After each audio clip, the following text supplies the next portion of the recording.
I live right by the Fushimi Inari Shrine. I've had a relation with this shrine since I was a child.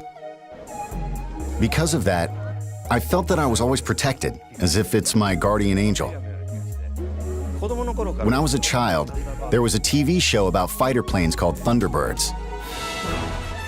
That inspired me to make a game that had cinematic elements, with each character having a distinct personality and their own drama. That would be reflected in the dialogue and appear in scenes like where a cool character and enemies would appear. I'm here for a job, of course, and looks like I get to have a little fun.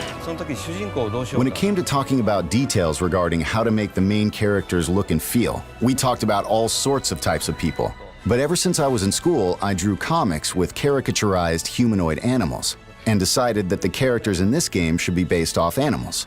I then talked about it with Imamura-san, the designer, and we thought about the fox image. Then I thought, let's try making a fox the main character. We're entering Corneria City now. When there's an arch, you want to go under it, right? That's the kind of game I wanted to make. Thinking about the shrine, this place is known for the row of arches. So we went with this idea to create a game where you would fly through different arches. Star Fox is a game where you use a control stick, like the one you'd find on a plane. When you fly a real plane, you need to pull back on the control stick to fly up, right? Similarly, you can use the gyro on the gamepad to look all around and feel really immersed in the game. We'd like people to play as if they are flying a real plane. It's really exciting. For Wii U, with its 2 screens, we experimented with gameplay with ideas before this iteration of Star Fox. There were 2 screens that each serves a specific purpose. For example, we've tested using one screen for a more cinematic view and the other for gameplay. The Wii U gamepad has a gyro, and it's a big reason we decided to make this game. It's a cockpit view, so it feels like you're in the cockpit like this. You can aim by moving the gamepad around.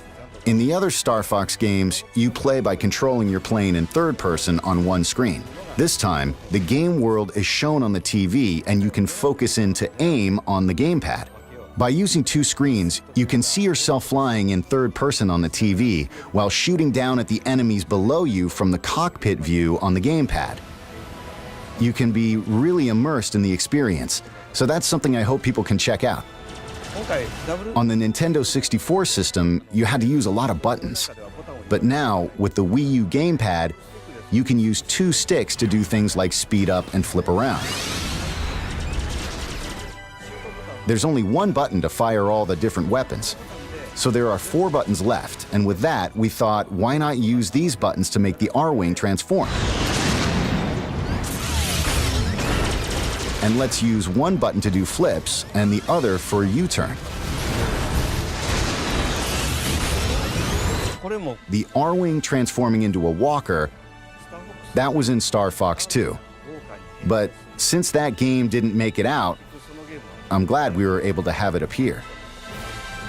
The R-Wing transformation mechanic actually looks like it makes a lot of sense. There's the Landmaster,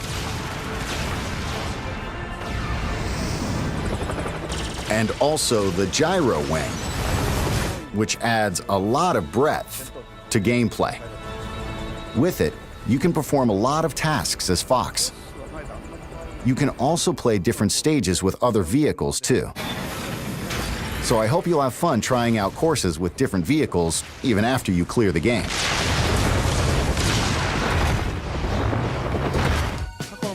We've rebuilt the game using ideas